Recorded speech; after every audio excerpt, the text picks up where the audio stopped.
Yeah, Too. we're actually on. Hi. Hi.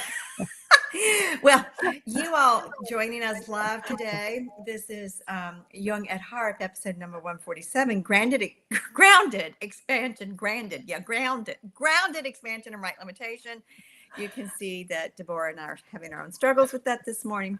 You got a little backstage look. So we're going to be talking very quickly this morning because our time got away from us about the paradox of grounded expansion needing right limitation. And what are the limitations that will allow you to more fully express the fullness of who you are? It's a paradox. We need that limitation in order to feel safe enough to expand. But the limitations need also to be fluid. They're not static and fixed forever. Um, I'm Kathleen Wiley, a Jungian analyst in North Carolina, here with Deborah Henson-Conant, a composer, mentor, performer. We're both harpists. That's why we call this Jung at Harp. We're both getting ready to go on retreat. You can see we need that. Right. Yeah. Yeah. So I bleh. So I'm really interested. One of the reasons that I really wanted to talk about this is that I'm about to. I have an online harp academy. So me in my life, I as an established artist versus an emerging artist, I have three parts to my life, which is that I'm a composer, I'm also a performer, and I'm also an educator. So everything that I do is coming into all these different areas. And as an educator, I have an online school where I teach harpists how to express themselves through music. And that often has to do with creating structures that create freedom for expression. And this particular quarter that we're about to enter is called grounded expansion. So through the year, there are 4 quarters, and in each of them, I kind of focus on a different structure, musical structure that creates freedom. And this is not a new idea. I mean, I remember learning about limitation creating expansion, hearing this, Stravinsky or Schoenberger, I mean, it's a well-known thing. It's actually at the heart of a book that's called The Art and Fear, in which, if you have complete freedom, it can be very stultifying, but having structures in which to be able to be expressive is part of learning how to be expressive. And if you go, one of the things that I noticed as I started studying music was, and I started sort of analyzing, how does it work? How does it fit together? What fits with what? What's the framework here? How can I learn this fast? All this stuff like that, is that there were structures that showed up over and over and over again in music. And they often had one thing at heart, which is there would be a melody that was a known thing, or it sounded like something known. It was a tune that you could play or sing or whistle or whatever it is, the melody that represents that piece. And then there was all kinds of exploration. And then that melody would happen again at the end. So you'll hear it in Beethoven, you'll hear it in Mozart, you'll hear it in all music. You'll hear there's a melody that's recognizable. Then there's another part where that gets explored and expanded. And so I started discovering that there were different frameworks within which that happens.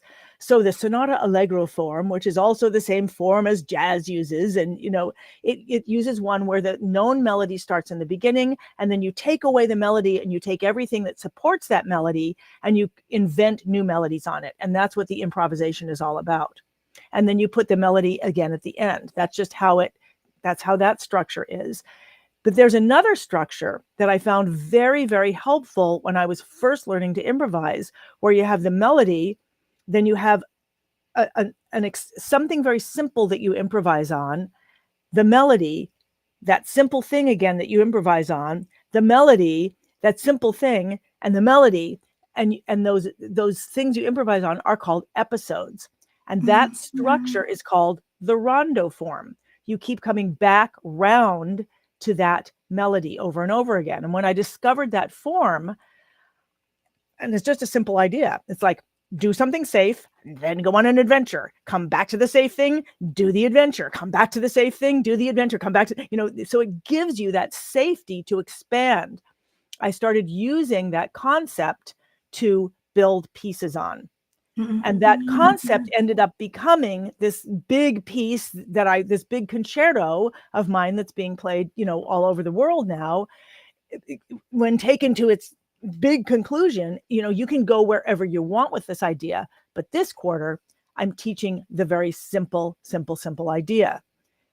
So just to give you an example of it, and hopefully this will, this harp is completely out of tune. I apologize, like totally out of tune.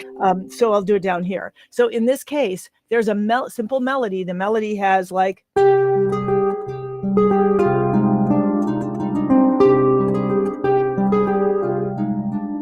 that's the melody. It becomes recognizable almost immediately because of the repetition and the simplicity of it. It's alternated with a section that goes like this. Oh, sorry, it goes like this, right?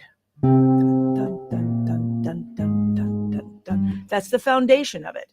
That's the foundation. Dun, dun, dun, dun, dun, dun. You can do stuff over it like.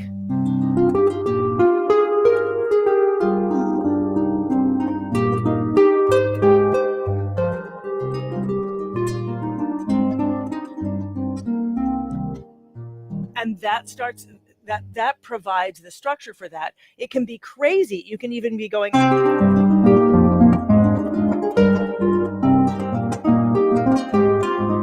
So you can make it crazy, but then you always come back to.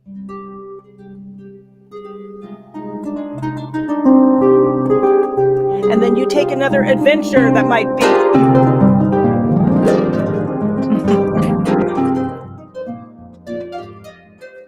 Like that, and then you come back. So there's always this safety. Sorry. Blah, blah, blah, blah, blah, blah, blah. But the structure becomes a structure in which, whenever you get lost or you are ready to come back, you come back to something that gives you safety and you start again. And I have it that is called grounded expansion. And you could use it in your life. You could use it in music. You could use it in anything. All right, Kathleen. Yes, and we have a wonderful comment from Victoria too, if you want to pull it up. I mean, Sure. I think what we're circumambulating is how do we move forward where we have a desire and an urge to move forward. And that somewhere this idea in the quote Victoria shared speaks to it, is that there's got to be what you were calling a home base. We have to go back to the structure that then from which we can go forth and then come back. Right. And Victoria says, artist Phil Hansen said that perhaps we have to be limited before we can be limitless. Yes, I resonate with that. And I'm hearing that in this conversation. Right. Absolutely. That it's a paradox that, I'm thinking about how we eat and fishing. And, there are all kinds of fish out in the ocean and the lake, right? But we can only catch one at a time and clean and cook and eat one at a time. I apologize for anyone who doesn't eat animals or fish, but I mean, I'm thinking about the fish as a metaphor for a bit of consciousness, and perhaps art and expression of music, even our choice of what we talk about in a conversation, what books we might write, how we might structure our day. Like we can only have the one fish at a time. It's like we can pull one thing up from the collective largesse, the ocean of all possibilities at a time. Then we can pull another one up. Then we can pull another one up. But there's something about that limitation that is actually freeing, because otherwise I know what I get into is I feel like I should be able to do it all simultaneously. Why can't I? Wow. It's so interesting because you're saying that, and I totally believe you. And at the same time, I'm thinking one of the things I love is the juxtaposition of two things, or how two things engage with each other, or actually, hearing literally two things at once that are different and what that opens up.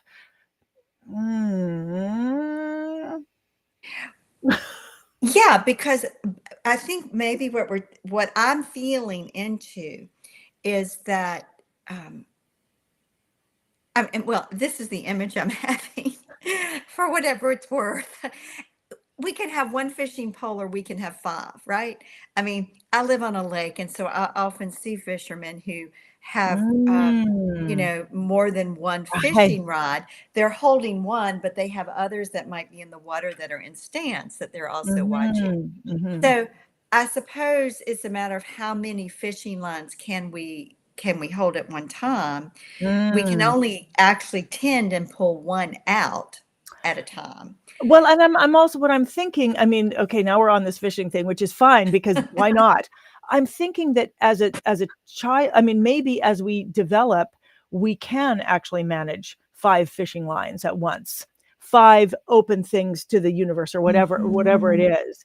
Um, and and yet let's use that metaphor as we're learning something. So I'm teaching people in the academy right now. I'm teaching people how to go back on a journey that I went on as I was first learning to improvise. I happened to find this structure Mhm. that had this beautiful simple melody I loved, and this what it's called a descending bass line. It's a 4-bar phrase that will contain all kinds of music.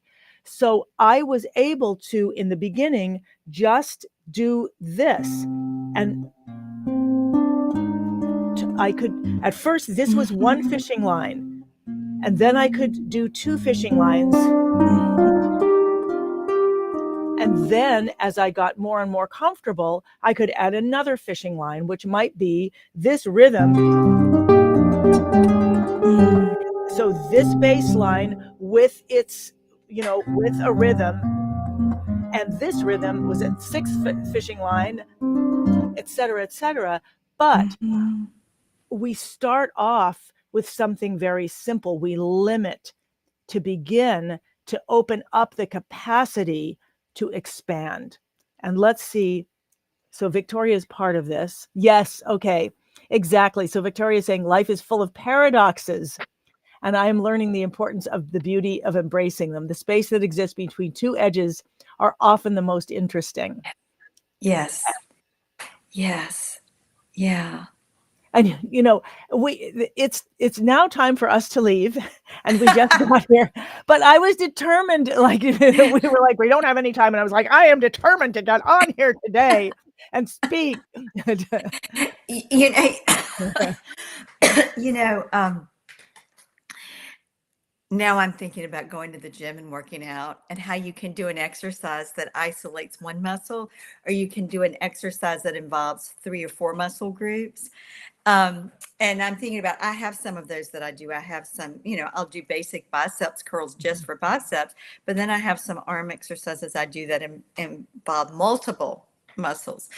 And in some ways, the paradox is that at different times we might need different things. That at different times I might need to focus on the singular muscle, and at other times I Mm. might need to focus on the collective group working together. And I'm going on retreat next week to dedicate time focused on this project I've been working on. And I've managed to get to where I am, which is very close to the finish line, by keeping it amongst multiple muscles at one time. So getting up early in the morning, and Oh. writing and focusing and grabbing days here and there, or an hour or minutes. And it's been like a multiple muscle handling of that, so to Mhm. speak, multiple things, multiple lines in the water.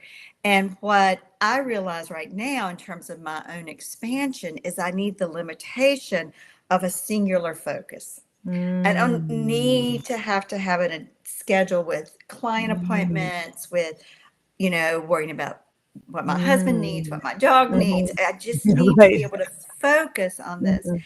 And so I think part of the paradox is that at different times, different things are needed.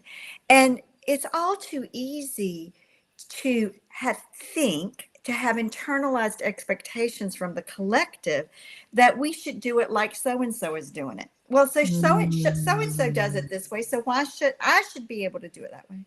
And I think being able to listen to what is it we need? You know, what is it that is going to allow me to move out of the little narrow place into the more expansive place?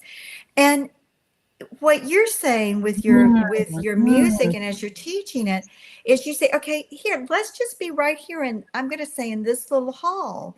Well, then Right. once we get in that hall, we move into a bigger room, and then once we get in that room, we move into a bigger. Right. And but it's like knowing where we need to be when, and being fluid about it, being and not judging one as superior Right. to the other. Well, Yeah. what I'm hearing that is so beautiful. I'm hearing so much stuff in what you said. One is how anyone might expand on this particular thing based on Mhm. their who they are, but also how there is an integration. And you talk about this in the embodiment circle. Is Mhm. that there is in order to embody something, you can't just like go in and okay, I'm embodied 5 things. There is a process to it, a process of integration. Is that right? That's right. Of and sort of balance, and it's the same thing. So with this particular piece, and it's why I love to use this piece, and this is the piece that we're doing the challenge on. I'm doing a challenge on right now. I love about it is that it is simple enough that you can get it as a musician. I mean, that's the basic idea is melody and 2 chords that are simple, and then the alternate thing is just that. And what I'm thinking is 2 things. First of all, it allows you to integrate.